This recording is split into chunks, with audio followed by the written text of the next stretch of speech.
Good morning, afternoon, or evening, and welcome to another installment of Zero AD Alpha 26 multiplayer commentary analysis.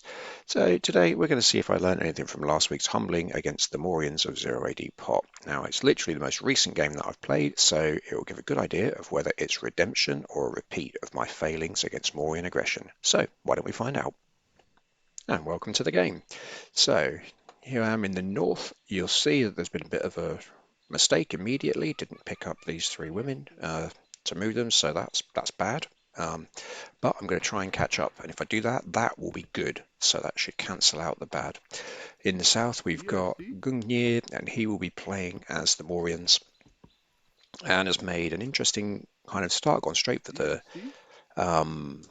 wood and berries, using his elephant very well, and this means, though, as he's not built a farmstead, especially as, he's not aware of it. Oh, he's aware of this, though. Hasn't built a farmstead, which is a strange choice. You'd think, get a farmstead up immediately, get that berry upgrade, and you're golden. So I'm getting the berry upgrade to be exactly like that. So it's just getting a couple of things in. So, idle time, bad. Again, okay, that's two bads now we've got. So always bear in mind that I'm now going to need two goods to counteract those two bads. Gungnir is going to get himself housed, which he is. Yeah, I don't think this is going to go up quite in time, so he will be housed for the briefest of seconds, as has happened. But he's starting to move. So he's just got the house. He didn't try to keep his wood for building houses, which is fair enough.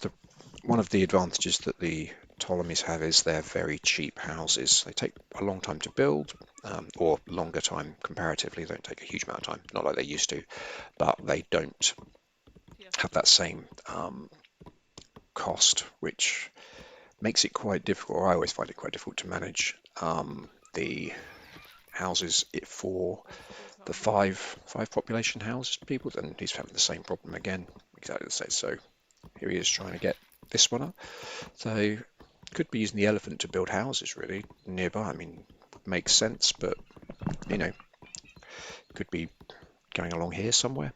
But each their own. I'm moving ahead now, so it looks like I've got those few positives going. Let's have a look from here. Haven't done any scouting, so that was one of the things that was picked up from the game against Zero AD Pot last week, was that I didn't do scouting. So another bad. Haven't utilised that, which is not very good. Although, in fairness, not really done any scouting, starting to do it now. I'm probably trying to do about the same. Yeah. So weird parallels there. Let's go and have a look. So we've got barracks coming, some more houses. So I'm not housed, but very close to it.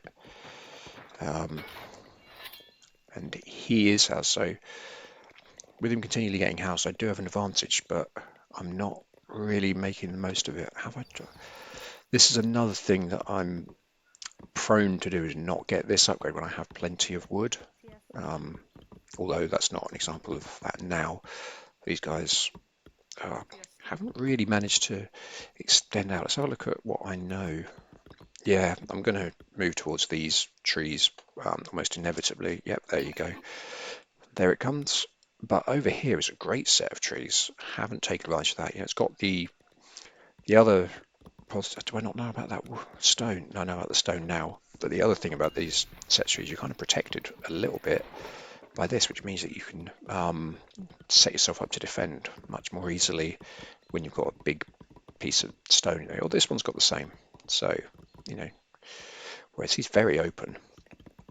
So he's getting his first barracks up now, which is just approaching 4 minutes. I've already got one barracks. Again, not doing anything. Idle time.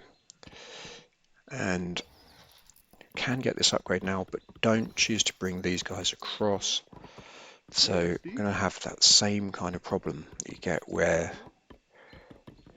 I might have kind of a period where I don't have any food while I wait for this, which is a shame because I really need to be motoring in the economy, and he's going to start to catch up very shortly. Just leaving his guy in the middle of the map, which gives him pretty good vision. Hasn't checked out my side of the map at all though, which is not great. I also haven't checked out his side of the map. Let's see if these guys end up fighting. No, they don't. But he's starting to close in. But same again, getting housed a lot.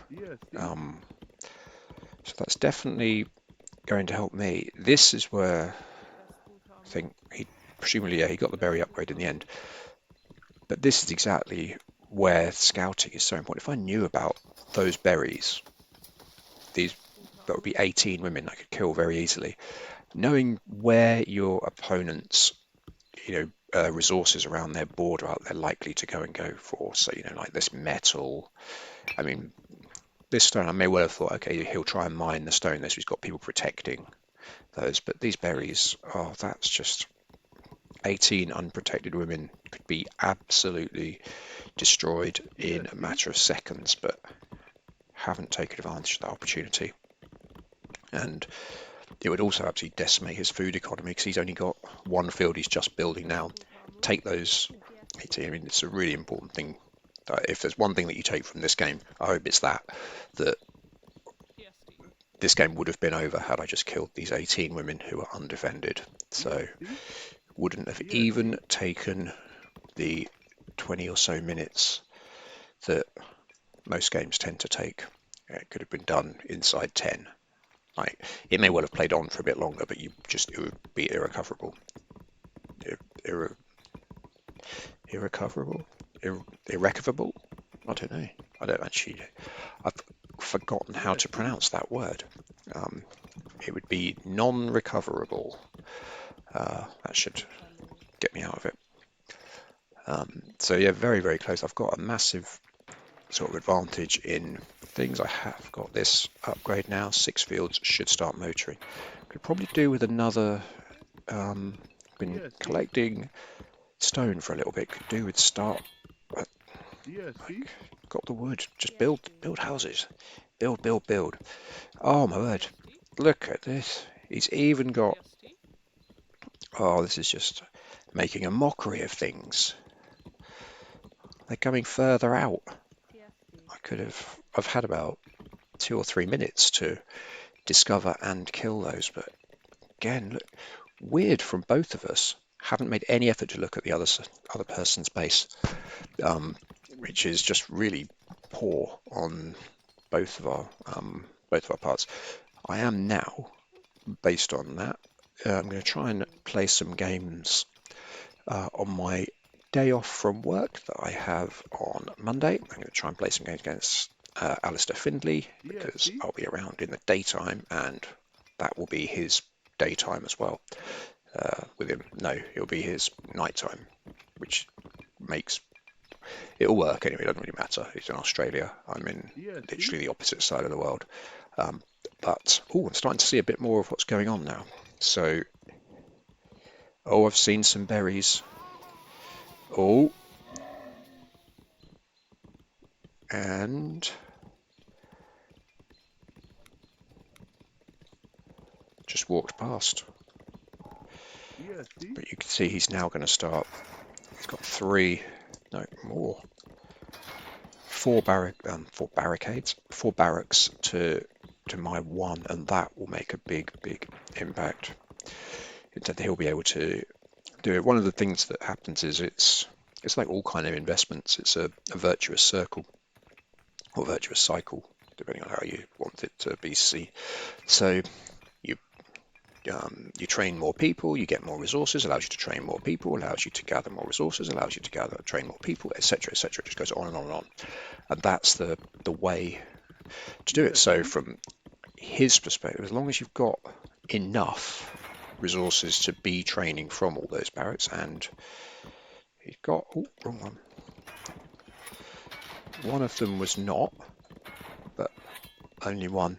It's housed again. He really should commit more people to building houses because that's going to be difficult. I've still only got the 1 barrack. Somehow I'm still slightly ahead. Now in phase 2, need to really start collecting metal at quite a rate. Got a couple of these. Because at this point, There's a very good opportunity to win this game. How many? Well, only 7 fields. Need to increase that up to 10 or 11. Get a load of barracks. Down. Get the. So we've got another 2 barracks going up here. And these are just going to be doing that. Need to get enough for this one, but I haven't got enough people collecting. Oh dear. Just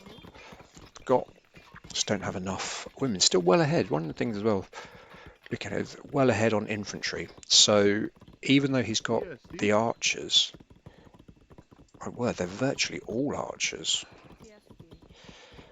At this stage, yeah, here's all of his soldiers. So he's got really vulnerable spots over here, all around here. And even here, he has mostly archers, not any Malay troops. So, yeah, one of those things. If I were to play him again, I would certainly have looked to try and get myself into a position to attack by now. I'm at 20 infantry ahead. Have I? I don't think I've now got. How many? 22 people there. These are training. This are. You know, and the combination of the number of slingers and what are they called, the other guys that aren't slingers, not spearmen, pikemen, they would have absolutely massacred these guys. You could see how concerned he is in the fact that, I thought he was building a defensive tower there, but he wasn't. So he is starting to get some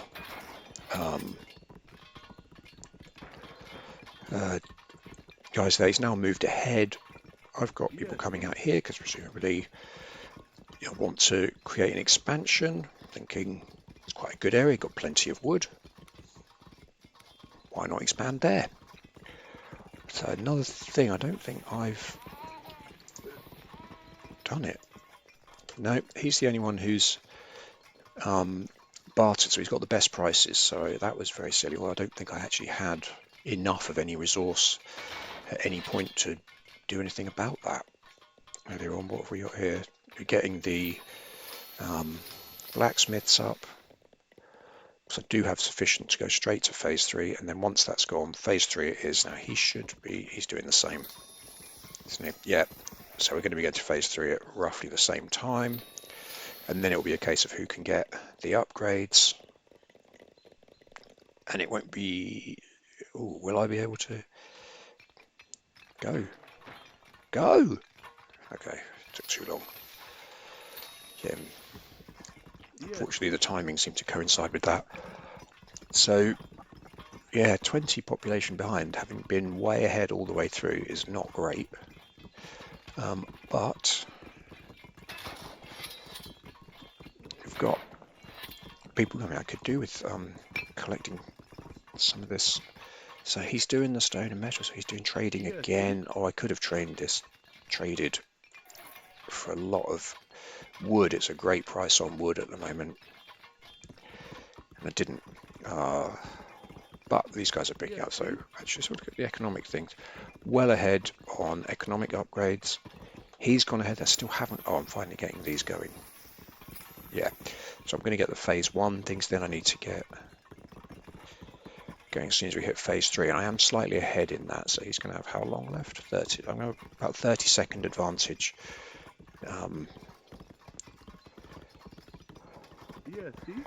So trying to build defensive fortifications. Let's see what we can do to keep the elephants away.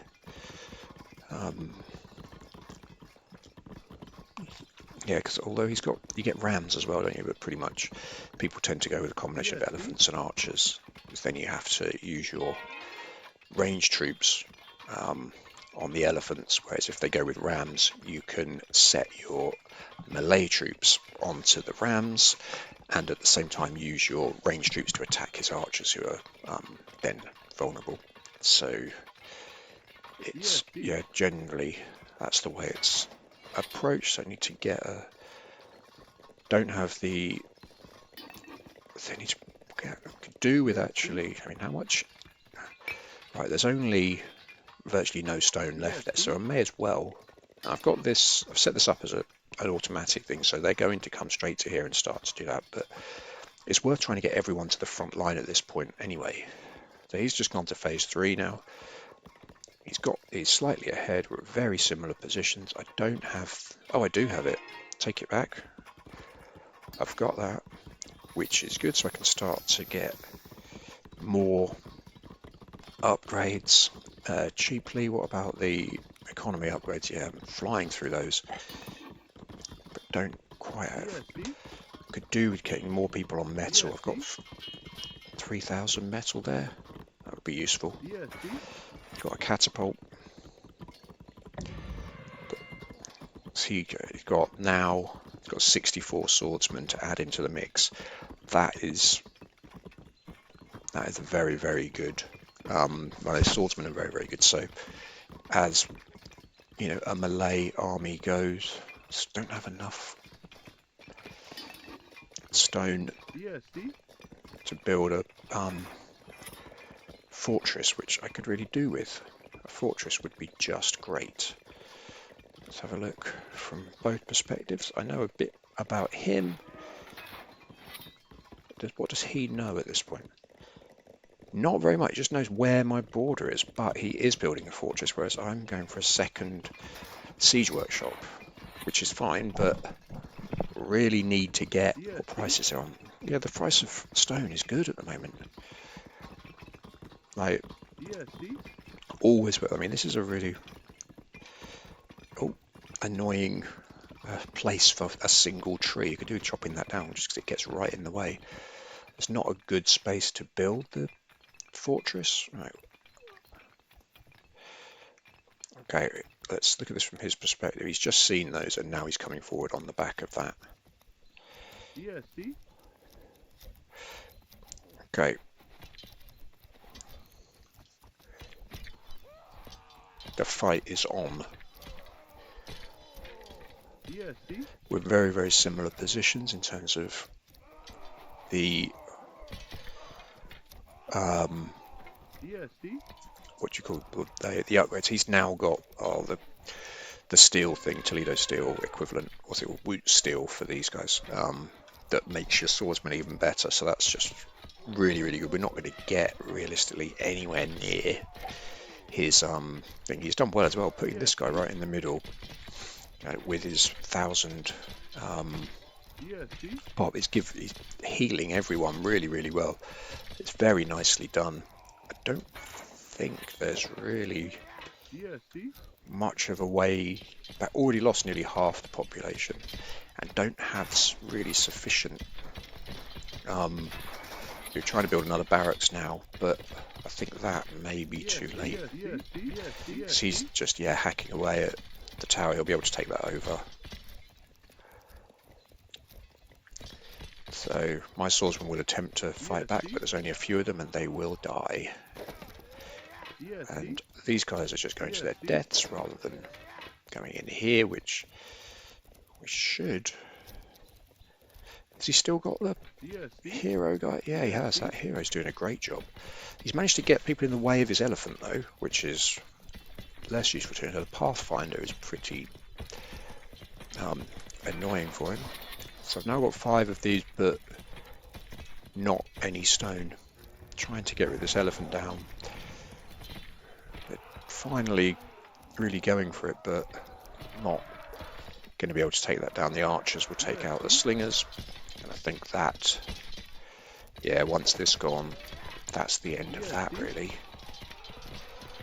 He could take this over, in fact. Okay, I managed to delete it, but it's pretty much, it's impossible to recover from here. That one looks very much done. My resignation will be relatively shortly, I would expect. There we go. So, again, another thing. So actually the total score is misleading. I don't think it was that much. If we have a look, let's have a look at units, for instance. He did train a lot more. Look at that, though. I only killed 39. So that hero healer is really good. He killed 151. Um, Unbelievable difference. So the key thing was where the elephants? What do they fall under then? I did kill some elephants. This must be elephants. That's kind of champions rather than siege. So yeah, that's that. Let's have a look at the chart. So you can see in terms of total score, it's only right at the end when my military absolutely collapsed and his went through the roof that's where all the difference was. So I hope you enjoyed that. It was a frustrating game to play, I remember that. But this time I'm determined I'm going to play another game against the Mauryans at some point, and I'm going to actually follow the advice of these last two games and not lose. That's my dream now. So, hit like, hit subscribe, do all those positive things. And other than that, I'll see you later. Obrigado e até logo.